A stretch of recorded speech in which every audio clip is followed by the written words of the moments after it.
name's Kat. Thank you for joining me today for this fascia release. So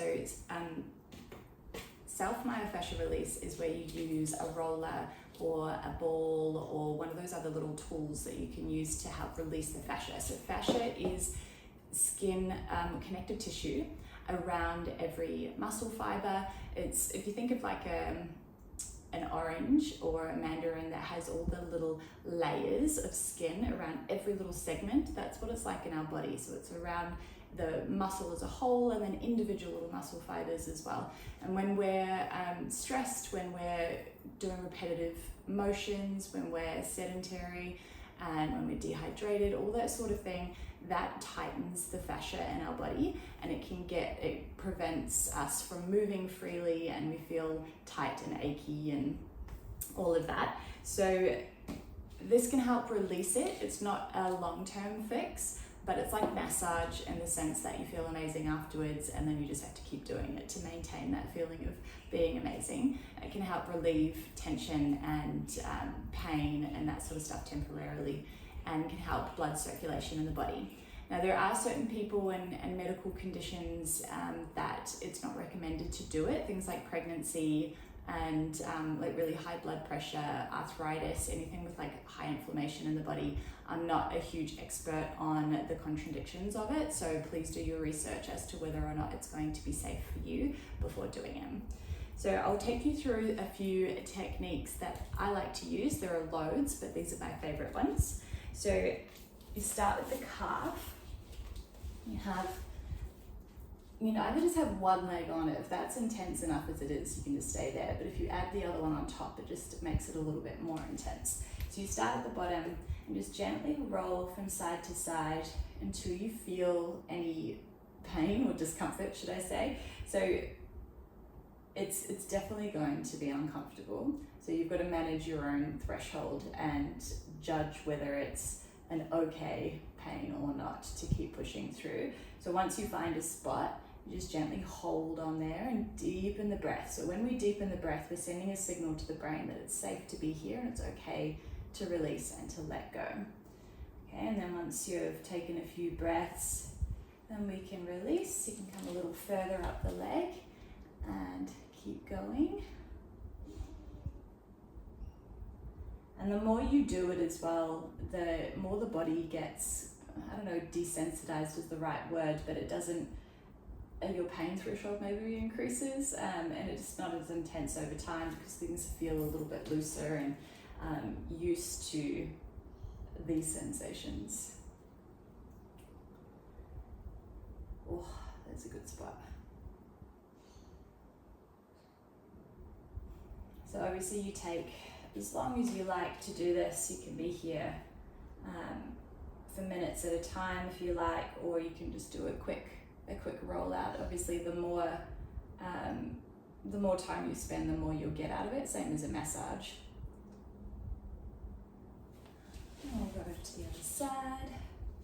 So my roller has these little spikes. They're not intense spikes. They're quite squishy, but firm enough that you can feel it getting into the spots. There are loads of different types. There's some that are just plain smooth, which are really good as well. The same with balls. So you've got the smooth balls and then you've got the spiky balls. Different shapes and different types are good for different areas of the body. So it really depends on what you're trying to achieve, what spot you're wanting to get into, and what position your body actually allows you to be able to get into. So just have a play with whatever you've got. They're really cheap from shops like Kmart, Target, Big W in Australia, and the equivalent elsewhere.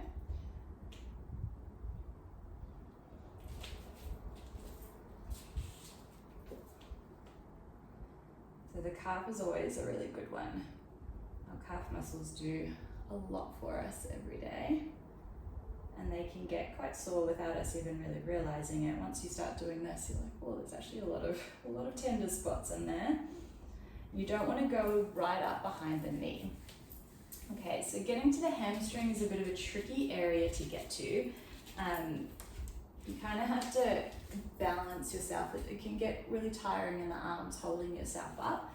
You can just roll up and down. It's probably better to use a ball for the hamstrings so you can get into the specific fibers in the direction that they're in.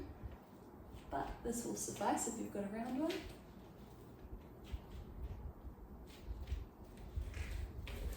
And then when you flip it around, just a warning, the quads are one of the worst ones for me anyway. It's really intense on the quads, so you may want to do one at a time. So you've got to kind of position one leg out of the way, and then you start at the top, and you kind of just shimmy around until you feel a spot. And usually it's about that mid, about there that I start to feel it. So it's up to you how much intensity, like how much you allow yourself to rest into it. You can come all the way down, just not onto the actual knee itself. If you wanted to do both to save time, that's an option as well. You would spend a little bit longer than I am today, so I'm just showing you as an example. Inner thigh is a really nice one as well. So, well, I don't know if nice is the right word, but you can start just above the knee and go up towards the groin, not right in the groin though, and then you lift your ankle, your foot up and down to get into those beautiful spots there. So once you find your spot, you want to hold, take those breaths. But for the purpose of this video, I'm going to move a little faster. It's definitely very sensitive in inner thighs for me. Ooh.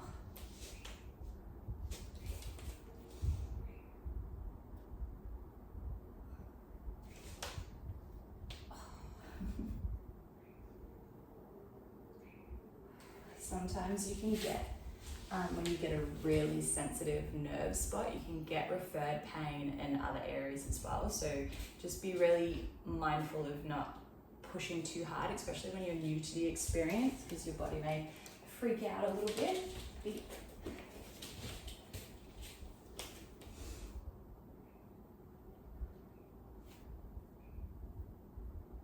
And it's interesting how one side may feel really different to the other. Sometimes you've got the exact same spot on both sides, and then other times it'll be like a rogue area that our fascia, our connective tissue's gotten really tight.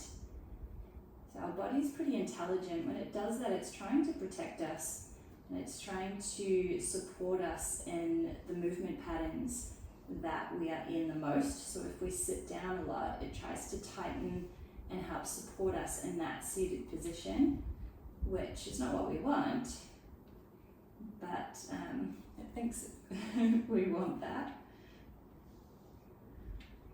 All right. Now our IT band down the outside of the leg is also another really, really sensitive spot. So lying on this side, and you can just slightly roll forward and back, and then up or down, until you find a spot. So it's usually around that mid-range there.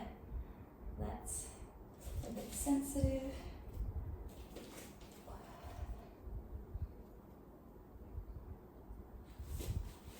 I might need to go for too long today. We'll do the other side. We're starting up at the hip. You can always have your other foot down in front as well, so you're not putting your whole weight onto it.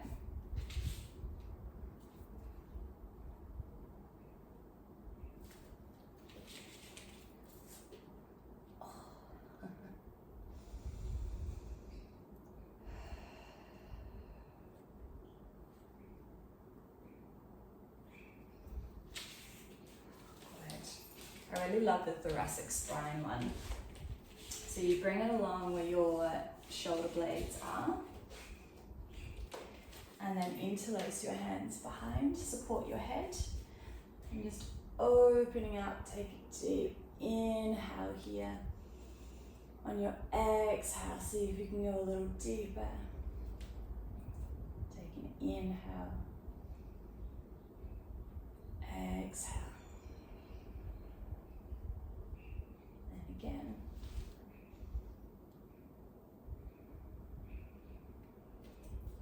And just hang out here for a little bit. If your head can come all the way down comfortably, you can even open your arms.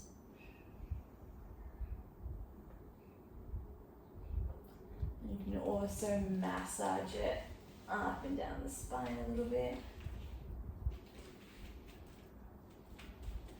It's really nice if you have the two balls without the spikes and put them right up at the base of the neck there. That's really nice. And getting into the shoulder blade, usually the balls are the best ones to position it. The roller doesn't get into those sweet spots quite as well.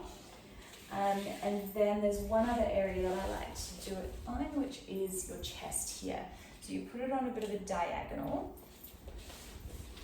So you can have it just below the armpit, so where to your kind of lats sort of area are up into the chest. And then to get into the right spots, you roll your shoulder forward so you can get right into the chest muscle there. And then roll your arm back so you can get under and there as well. So if you've got bigger boobs, it can be a bit difficult to get the right spots, but just have a play and see where you can get.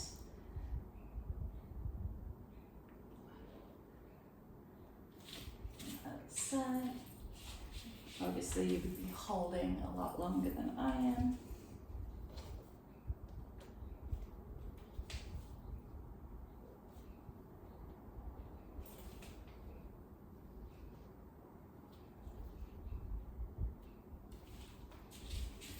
But if you want more release around that side as well, you can just lie on there and get into that spot where the shoulder blade kind of connects.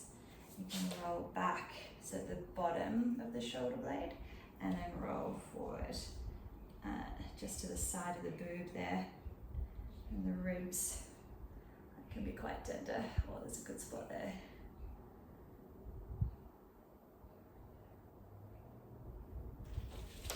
As we do on the other side.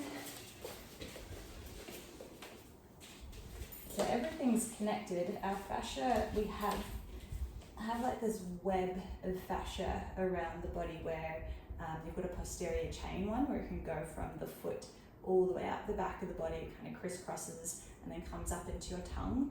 And then there's also the front one, there's your arm lines as well. There's quite a few different lines. If you look at anatomy trainings by, I think it's Thomas Myers, he maps out all the patterns. So sometimes when you've got pain in one area, it's something on that fascial chain that's the issue, not necessarily where you're feeling the pain. So it's pretty fascinating how the body works. And it's all intelligently connected through the mind mapping system as well. So a little tip is if you break an ankle, for example, if you work the mobility in the opposite wrist, that will actually help the recovery of the ankle. It's really cool things like that. But anyway, I hope all of that helped. Let me know how you go. See you next time.